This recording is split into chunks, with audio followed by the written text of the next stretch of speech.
Thank you very much. I'd just like to say, and I know we're all trying to be very brief and get to the discussion as quickly as possible, but I would just like to thank Ambassador Konex for inviting me to participate in this conference. It's a pleasure to be here. As Ambassador Sugarman mentioned, I'm fairly new in my role, and these kind of conferences and conversations are really extremely valuable to me in terms of the people I meet. Conversations I hope to listen to in a very serious way, and I hope, of course, to make a contribution to. So I'd like to cover three issues. First, just to clarify what sustainable development means to us from the Canadian perspective. Second, what it is that we're doing about it, often already in partnership with the EU and its member states. And then finally, looking forward, what are some of the areas where we see great potential for working together to achieve the aims of sustainable development. So in defining sustainable development and what it means for us, in fact, the minister in particular really laid the groundwork, as did the first panel. You know, for us, sustainable development is about integrating responsible economic development and environmental stewardship and protection as the most effective means to a healthy, vibrant, and prosperous future for the Arctic and its communities, both within and beyond our borders. In other words, and this underscores, of course, you won't be surprised since I'm an official, this underscores what the minister said, that for us, the sustainable economic growth by and for northern communities, and particularly Indigenous communities, is really the centerpiece of our approach to sustainable development. In terms of what we do then about it, from an international relations perspective, we participate in a large number of fora that promote sustainable development. For the Arctic, in terms of Arctic specific, the Arctic Council is, of course, the preeminent forum for us as a platform for collective efforts. And as any of you who are familiar with the Arctic Council already know, it has a unique structure in having 6 Indigenous groups as permanent participants that are at the table with 8 member states. So that creates a dynamic where intergovernmental discussions and initiatives are informed by Indigenous peoples.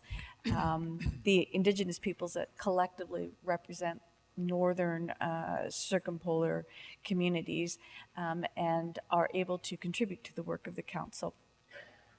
Of course, there are also observers at the Arctic Council who make a very valuable contribution, and the EU is one of those. There's a final step to be taken to confirm its observership, and Canada, of course, is a strong supporter of that, and are hoping to see that resolved very soon.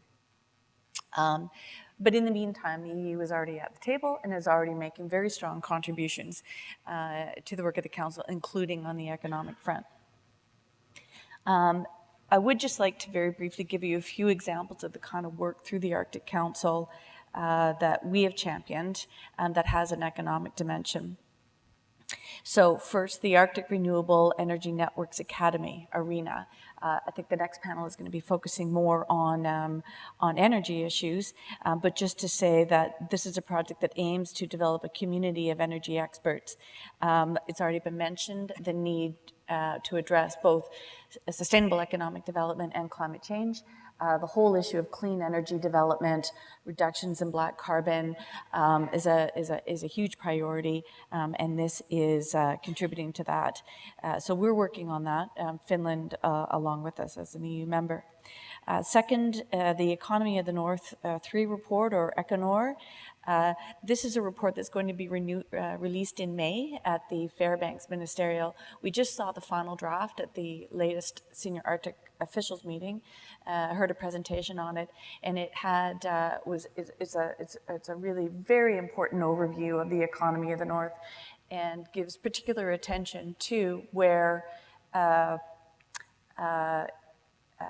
traditional or local economies meet market economies, and I think will be a source of really good, an inspiration of a lot of good work going forward.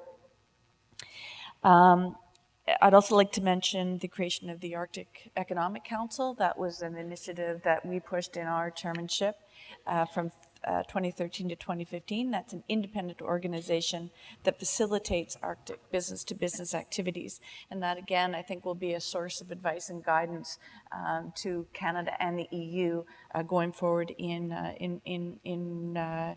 terms of sharing best practices, technological solutions, standards, and other information. So looking forward to how we can strengthen our cooperation. Richard has already mentioned, of course, as has others, the impact of climate change in the Arctic, serious and accelerating. So in terms of looking forward, of course, we need to focus our efforts in ways that leverages the strength of our Arctic regions and its people while taking action to address the climate challenge. What are a few of those? So the ones I would like to mention: tourism, resource, particularly renewable resource and infrastructure development, and scientific collaboration. In that connection, of course, the recent communication by the EU, I think, is a very strong framework for us to work together. And just moving to how we view European contribution and investment. In terms of investment for us, European investment is really quality investment because it is, its perspective is one of social and environmental responsibility, a principles-based approach to investment. A good example, the issuance of the Canada-EU joint statement on steel products. It's already been mentioned, the exemption.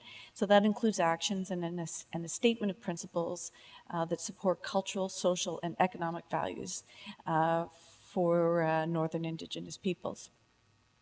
So we're looking for and hoping for continued progress to make that real. Food security is another one that has been mentioned, and the need to achieve food security for it to be based locally in northern communities, sustainable harvesting of food. And here, of course, Europe the reindeer herding in Europe is an excellent example of this kind of success, and one that merges both traditional and modern economic practices. Tourism, another one that has been mentioned. And, I think here I wanted to just offer, thank you, a few facts and figures on this, the benefits from tourism, because of their benefit to cultural industries in the North. So according to a 2008 survey of living conditions in the Arctic, 18% of Indigenous people in the Canadian Arctic manufactured craft for sale. So opportunities to bring those products to market are critical. Monetizing them in 2010, a contribution of $40 million in earnings, with most purchases being made by tourists and collectors. So commercial arts and crafts is a substantial and growing sector of the northern economy, and one that would benefit from tourism development and investment. So the food and tourism markets we see as two that have very strong potential, as well as, I should mention, renewable energy. I think I already have. I won't go into a lot of detail because, as I said, the next panel is going to be doing that. On the science front, of course, we've invested, as the Minister said, heavily in the investment of the Canadian High Arctic Research Station. That, in addition to the contribution to science cooperation and the potential that we hope will be realized in terms of drawing together scientists from all over the world, and of course, including from the EU and its member states, there are direct economic benefits to the North that I think are worth flagging. So as of February 2016, $52 million in direct economic benefit to Inuit through job creation and training through the benefits plans associated with this institution. But I think it's also worth noting that that investment brings indirect benefits in terms of developing the social or human capital of the Arctic region and getting at some of the the social challenges that Nathalie in particular flagged in improving education and employment opportunities in the North. So, you know, scientific cooperation is important in and of itself, but is also an important contribution to sustainable economic development, and one where we want to see growth in our partnership and cooperation on issues like climate change, fisheries, migratory birds, so in environmental issues, supporting the economic.